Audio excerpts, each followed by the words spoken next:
Avanzamos y continuamos con este diálogo a través de los medios legislativos con el doctor Javier Freire, director de Propiedad Industrial del Instituto Ecuatoriano de Propiedad Intelectual. Y en esta segunda parte quiero abordar un tema en el que la Asamblea directamente estuvo vinculado.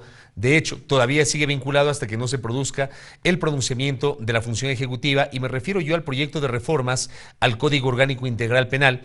Fueron las primeras reformas al COIP porque en el proyecto original no se incorporaron temas vinculados a la tipificación de los delitos de propiedad intelectual. Se dijo recurrentemente que este es una de las demandas derivadas de los compromisos internacionales que tiene el Ecuador, las normas ADPIC que están en vigencia a nivel internacional y, por cierto, aquellos instrumentos vinculados a la Organización Mundial del Comercio. Como fue aprobado el texto hace pocas semanas por la Asamblea, ¿le satisface al IEPI, en este caso usted, doctor? Mire, el IEPI ha estado muy de cerca en el debate. Lo vimos a usted pues el día de la votación justamente aquí. Estamos muy de cerca en el debate. Hemos tenido algunas reuniones incluso en la socialización de la reforma al Código Integral Penal. Nosotros creemos, sí, es realidad, es un compromiso que adquirió el Ecuador a nivel internacional cuando fue parte de la OMC, y en 1995 se dio este acuerdo, como usted lo dijo, ADPIC, que es el Acuerdo para la Protección de los Derechos de Propiedad Intelectual relacionados con el comercio. Esta fue una norma internacional, o sea, el paraguas que de alguna manera los países que forman parte de la OMC tenían que seguir acoplando su normativa a esta nueva norma internacional. Pero esta norma internacional también dejaba algunas válvulas de escape, les llamo yo, o aprovechamiento para los países en desarrollo. Ahí se hicieron algunas excepciones. Dijeron a los países en desarrollo tienen la oportunidad de aprobar esta norma de 1995 hasta el 2000, 5 años para adecuar su normativa y acoplarse a lo que es la OMC. Bien, nosotros en 3 años lo hicimos, no aprovechamos los 5 años. Y que para el país yo pienso que fue algo desaprovechado. ¿Por qué? Porque hubiéramos tenido una oportunidad de aprovechar la normativa interna, por ejemplo, en temas de entregar o dar derechos de propiedad intelectual sobre las patentes farmacéuticas. El único país en el mundo que hizo uso de toda la extensión que daba la Organización Mundial de Comercio para adecuar su normativa a esta nueva realidad era la India. La India hasta el 2005 no acoplaba la normativa a temas, pero porque le daba la oportunidad, no iba a ser sancionado por eso. Y no por eso, y podemos ver ya en la actualidad, la India es una potencia de genéricos. Claro. Es una potencia de genéricos. Creo que es una de las potencias mundiales en cuanto a la generación de fármacos. Y sobre todo, si nos vamos a la estadística de quienes solicitan más patentes a nivel mundial, la India también ya está a la vanguardia. Si nos vamos un poco más allá, el tema de... Muchas veces lo hemos satanizado en el pasado también. La China estaba satanizada por la copia, que era un país que copiaba todo, y ahora, de alguna manera paradójica, para mí no paradójica, para algunos paradójicamente, es uno de los países, de los primeros países que está a la vanguardia en las solicitudes de patentes. Es que saben lo que pasó, es que la China lo que miró es lo mismo que hizo en su momento Estados Unidos y Francia. No tenía una normativa que protegía directamente eso, sino tenía normativa que favorecía la copia, la imitación, y después, cuando ya tenían desarrollada una masa industrial en la cual podían generar nueva innovación, ahí sí apostaron por tener una normativa que de alguna manera proteja eso, y se acoplaron a nivel internacional. Ahora, para el caso ecuatoriano, lo que aprobó la Asamblea Legislativa hace un par de semanas tiene que ver con la tipificación de los delitos de falsificación de marca y piratería lesiva a los derechos de autor. ¿Qué significa esto? Bien, vuelvo un poco a la pregunta anterior, contestando. En realidad el Instituto Ecuatoriano de la Propiedad Intelectual ya tenía en 1998 la normativa, el tema de penalización de estos tipos de derechos, pero ahí también una norma ADPI+. ¿Sabe lo que pasaba?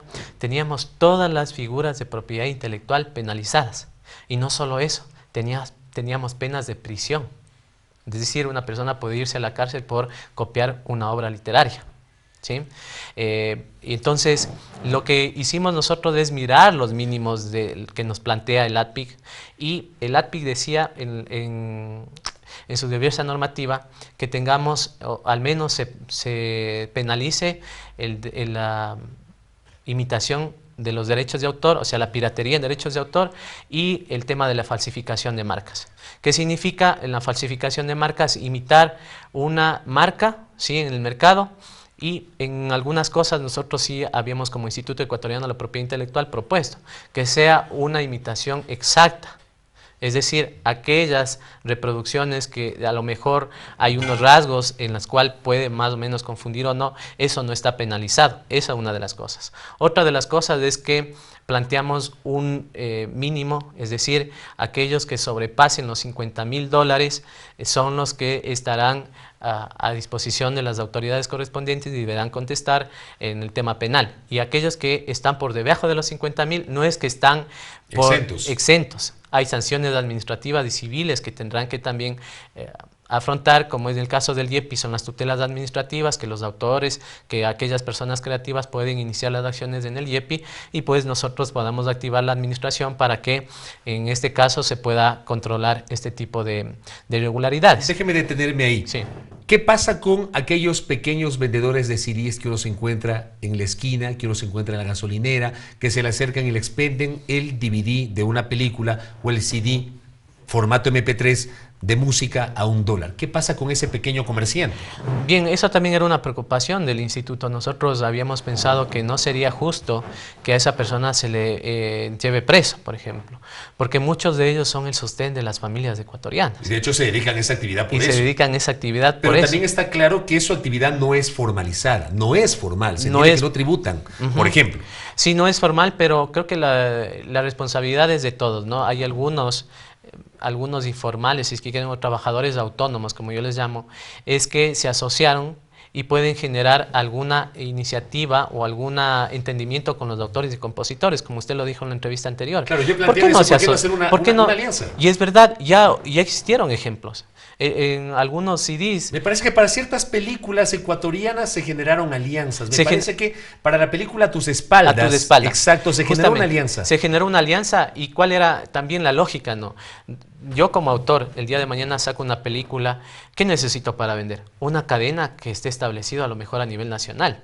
Ellos ya tenían esa cadena de distribución establecida a través de estos locales. No necesitaban hacer el esfuerzo de poner en cada ciudad un local en donde se venda su obra, ¿no es cierto? Entonces se entendió de alguna manera esos temas, y lo que se hizo también es pensar en la ciudadanía. Pagar $1 por un MP3, bueno, y por algo que es pirata, no se veía tan bien. Pero por otro lado, también habían sumas un poco exageradas de lo que cuesta una obra, claro, versus lo que cuesta producirla. Pero en ese caso hay algunos ejemplos en donde se bajó el precio del CD a $5, $6, $8.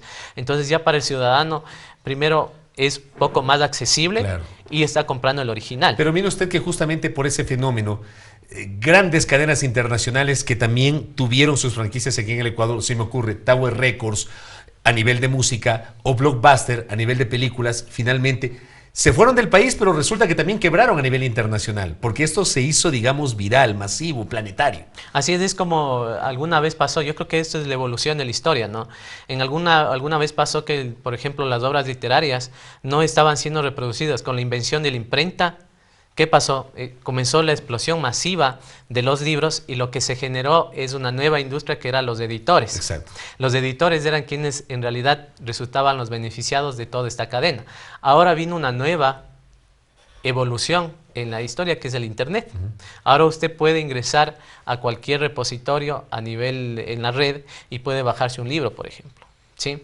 Entonces muchas veces eso, un poco el desafío de las normas de propiedad intelectual, deben estar un poco a la vanguardia de lo que va sucediendo en la tecnología, y muchas veces nos quedamos un poco, o muchas veces nos vamos más allá. Para no apartarnos tanto del tema, y sí quisiera una precisión exacta. Entonces, el pequeño comerciante, el comerciante autónomo, lo que llamamos comerciante informal, ¿no es susceptible de esta regulación en el Código Orgánico Integral Penal, o sí? No, no es susceptible de esta observación, pero tampoco es exento de las responsabilidades. Tiene una responsabilidad que cumplir. Y administrativa.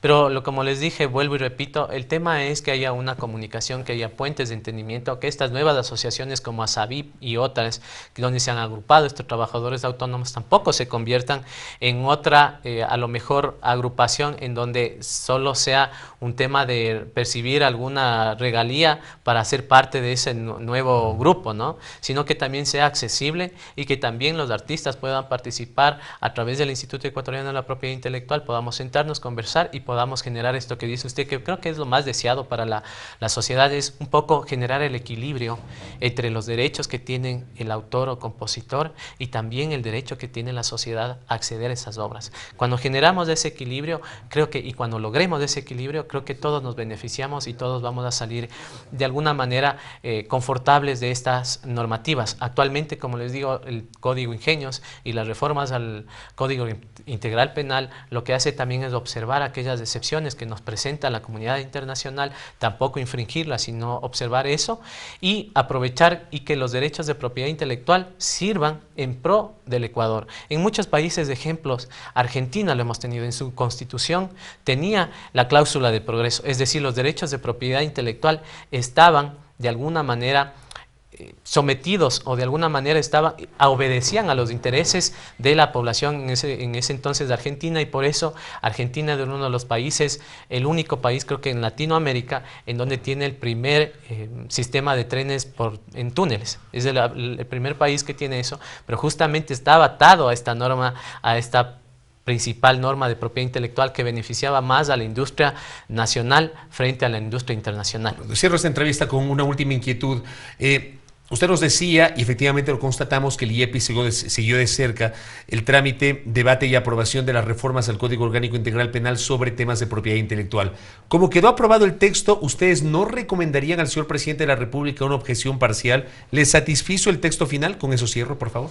Sí, nosotros creemos que tal como está planteado, nosotros creemos que favorecería de alguna manera también a los autores nacionales, por un lado, y también favorecería el tema de que podamos aprovechar esto para la innovación, la ciencia y tecnología. De nuestra parte estamos analizando internamente algunos aspectos que podrían ser observados, pero en realidad el texto como se aprobó estaba con la anuencia del Instituto Ecuatoriano de la Propiedad Intelectual. Gracias por el tiempo, doctor. Qué gusto conversar con usted. Muy gentil. Igualmente, gracias. El doctor Javier Freire, director de Propiedad Industrial del IEPI, el Instituto Ecuatoriano de Propiedad Intelectual, hablando justamente sobre lo que está ocurriendo a este nivel. La propiedad intelectual, lo que pasa con los artistas, compositores, su realidad acá en el Ecuador, y obviamente también le hemos abordado sobre el futuro de las reformas al Código Orgánico Integral Penal que fueron aprobadas hace pocos días por la Asamblea Nacional y que esperan un pronunciamiento de la función ejecutiva. Hasta aquí llega Diálogo. Gracias a nuestros amigos televidentes que sintonizaron la señal de TV Legislativa a través de los canales 42 en Quito, 22 en Guayaquil, 27 en Cuenca. También por internet en vivo.asambleanacional.gov.es y a los oyentes de la radio de la Asamblea Nacional en las 24 provincias de nuestro país. Muchas gracias y disfruten pues de la programación de los medios legislativos. Gracias por acompañarnos en Diálogo. Fueron 60 minutos de reflexión sobre los temas que interesan a todas y todos. Diálogo, la fuerza de las ideas.